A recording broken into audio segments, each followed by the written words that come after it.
Umuulan na dito sa bukid. Eh. Dito tayo sa kubo.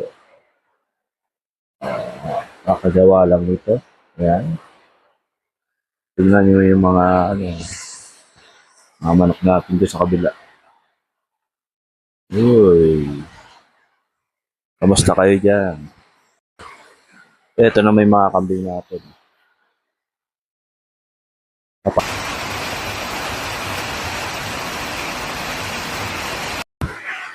Ito naman yung view sa other side.